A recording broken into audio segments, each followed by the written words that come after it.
I'm trying to rush because I'm still getting a lot of stuff coming in. So far I gotta go because a buddy of mine called me. We had some, I'll explain it later, we had some miscommunication on some other jobs, so I'm trying to make sure that I get out to these. So he's like a project manager. So basically what happened, miscommunication, carrier left me hanging, the one that we have here. He needed some carrier units. I couldn't get a quote quick enough, but he needed it right away because he found us last minute. Found me on Facebook, I believe, and they already had bids on it and stuff. So he was trying to get me to bid on it. We couldn't make it in time, and then we lost contact and this and that. And then I reached out to him, made sure he knew what happened, and he appreciated that. So I'm working on customer relationship and communication, because sometimes that can screw you over and you don't know that they ended up calling somebody else. So in this instance, it was a different situation, but now he's giving me calls. So I had a call for that R12 unit, right? So I did that as a favor. It seemed like they wanted it fixed, but maybe they just ended up, thinking about getting a new unit, and they didn't ask me for a quote on that. But that's been a couple weeks already, so they probably got it done some other way. Now he's calling me that a new walk-in cooler and freezer, I don't know which one it was, that he wanted us to quote on as well, but it was last minute, like I said. And the boys from San Antonio came down, installed it, but now it's leaking water, so they're not going to come down 4 hours to service it. So he wants to know if I can check it out, and then hopefully, that's another account or business that we can get, and he basically found me on Facebook. So gonna get out to do a couple errands on the way over there, and then try and do that, and then after that is probably when I'll stock up on my parts that I've used for the day. Okay, yeah, so these are they got a brand new box. I don't remember if I recorded anything, but if I did, I'll try and show that. So they got a new box and 2 condensers. I don't know if the evaporators were changed out. I want to say they were claiming it under insurance or something like that. So we're gonna check a water leak. Here's our drain that must run together. Got a P-trap, but there's nothing coming out. What? What? What the f? Tight spot. Right now we'll check. It's on low speed. Make sure that the relay's working. But I don't think this is pitched to the front. It's the way they mounted it.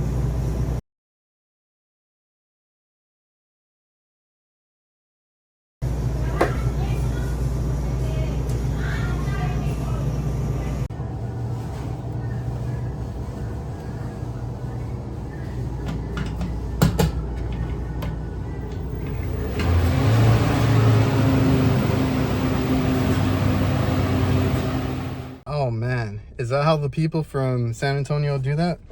So that's a company that came down and did it for them. We were supposed to offer bids and all that, so we could do this. It was real short notice, and like I said, miscommunication.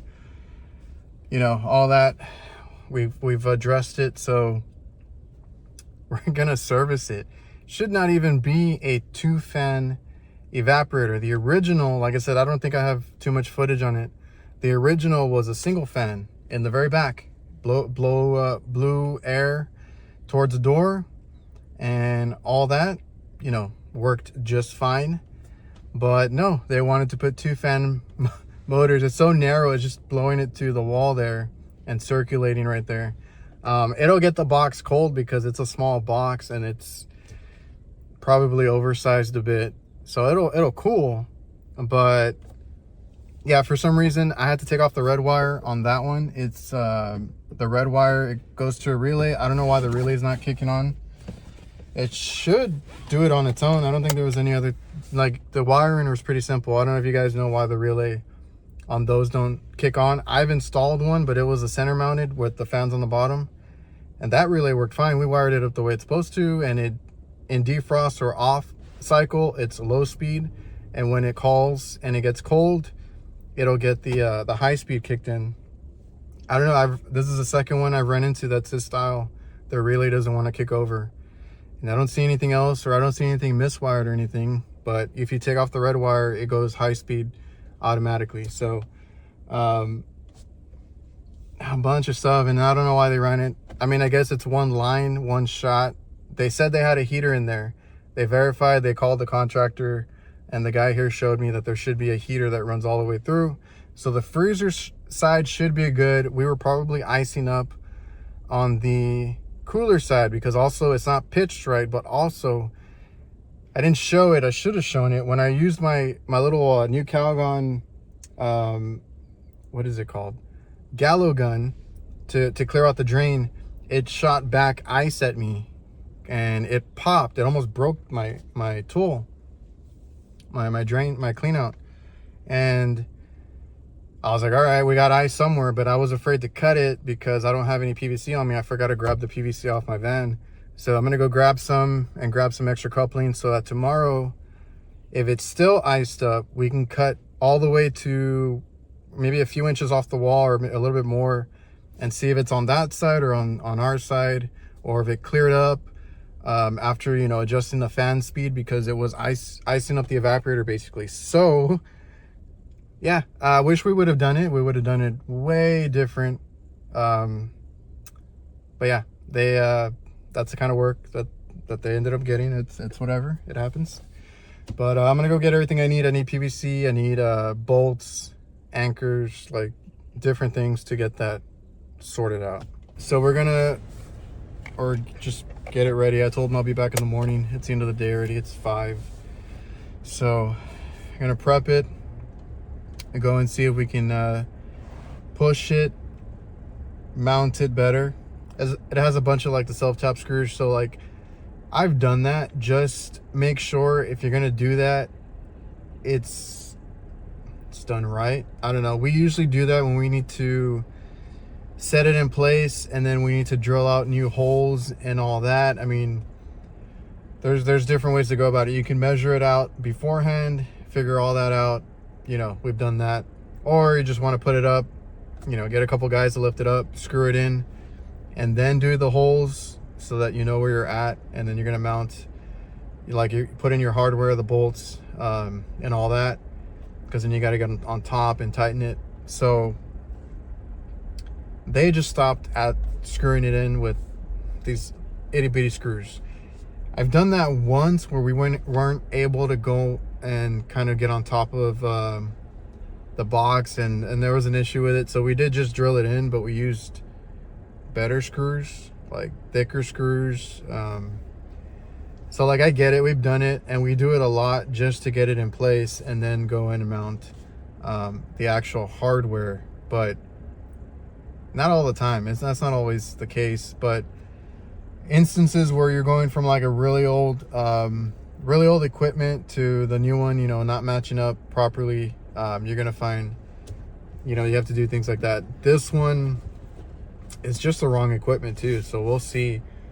At this point, the other guys are not going to come down to do anything about it. It's already paid for, I'm assuming. It's installed, all that, where it is what it is. They have what they have. I have to work with what they have, and we're going to be, they want us to service it. They want us to kind of fix what we can on it and just make sure that it works, because technically I think they're both working.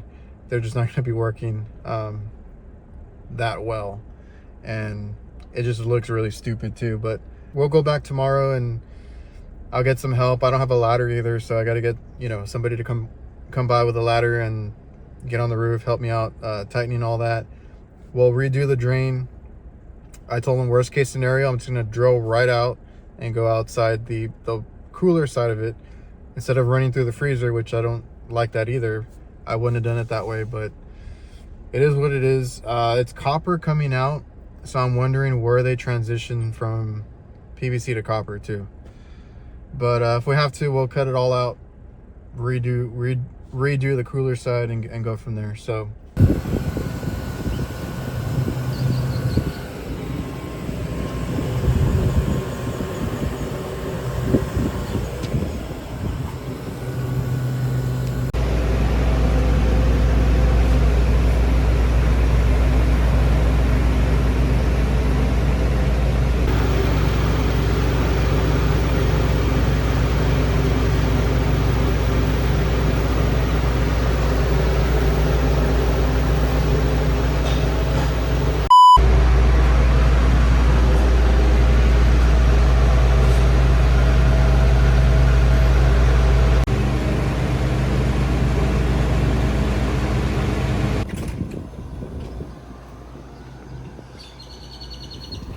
All right, so that's what we could do. I tried to mount it and pitch it with the existing line set that goes through the freezer. We had no ice, so that's not really a concern.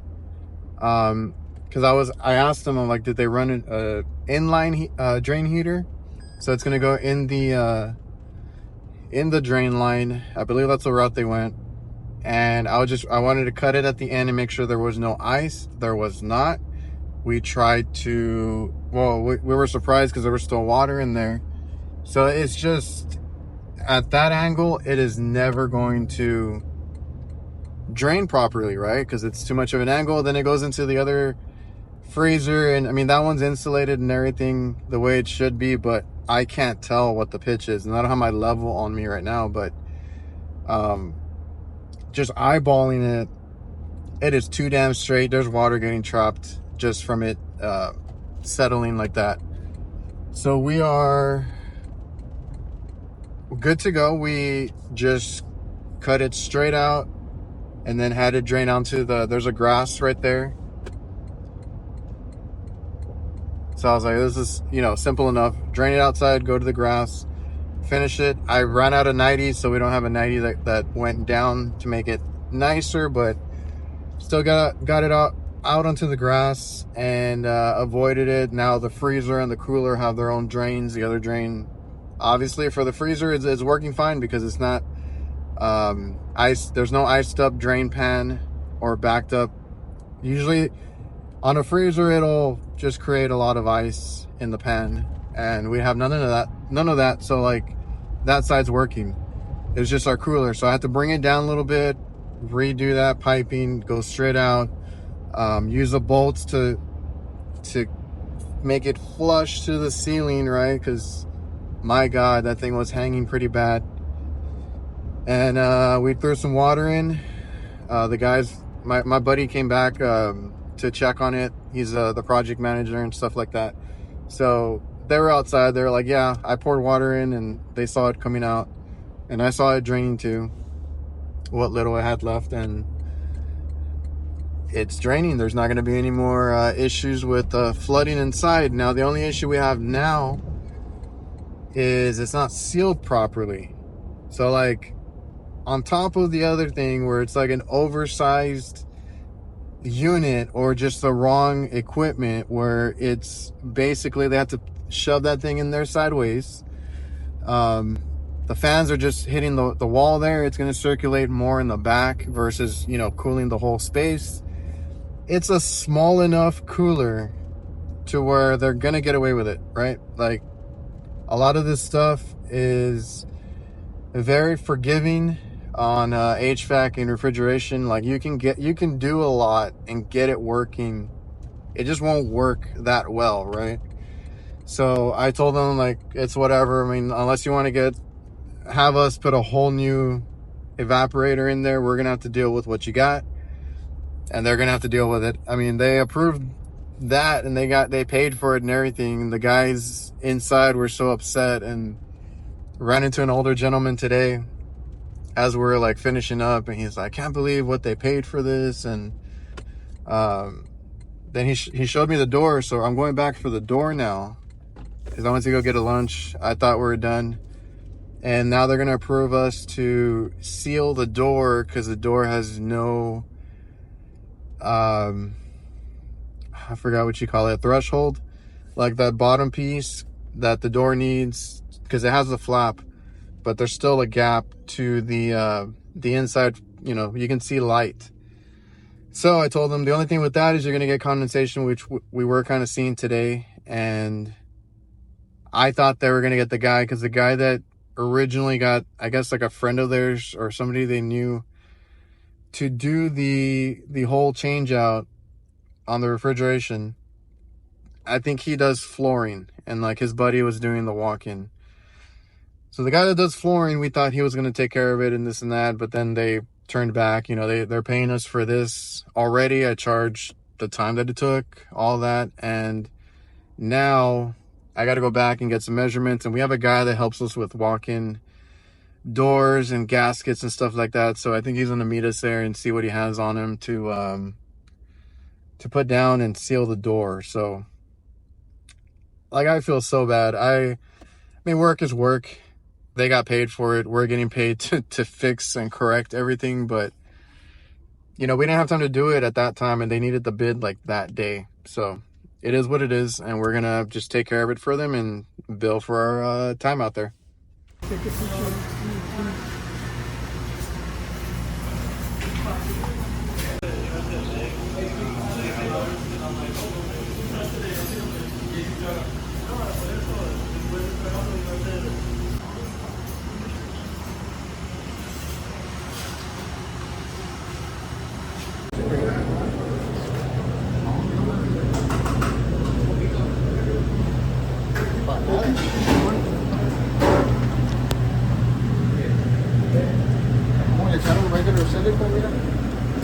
That's starting to come off.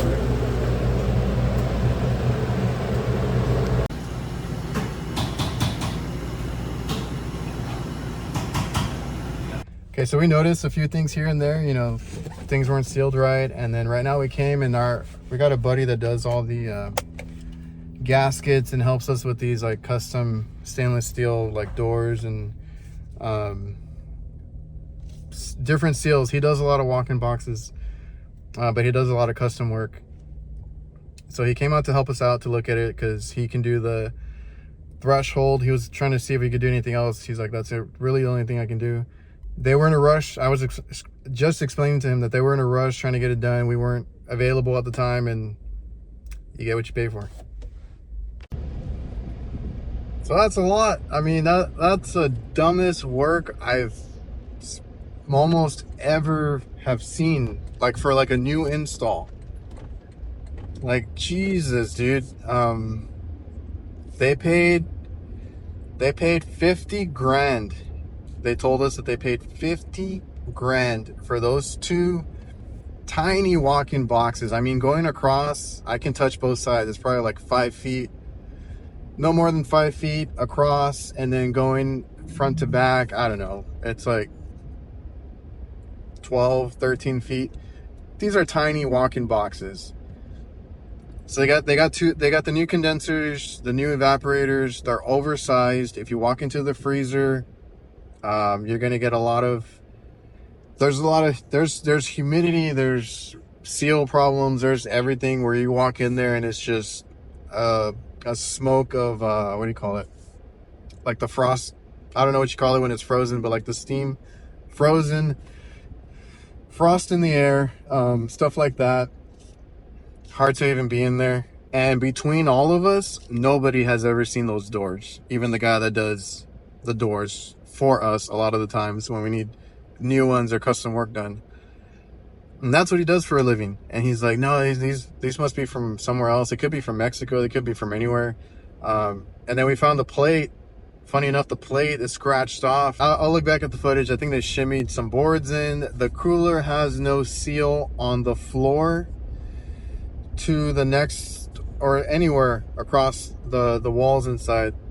The freezer has no insulated floor. No, it has silicone, but it's already coming off. So yeah, we're gonna get, you know, some supplies, everything. I'm gonna send the quote out for him first because that ain't gonna be cheap, even just to do the quick fix, you know. So putting down a threshold, getting it, you know, framed, and I mean, I guess that's where we'll start. And if they want to do anything with sealing the box, we don't see any hookup for like a door heater on the freezer. So that's not going to be the freezer's not going to be a simple fix whatsoever. That if we need to do I have to double check because there was a few of us there checking it, but we didn't see anything for a door heater. You know, you can usually tell because the door has to be plugged in somewhere, and everything is like plastic anyway. So I don't know, or whatever molding that is, but it's not metal, not what I'm used to.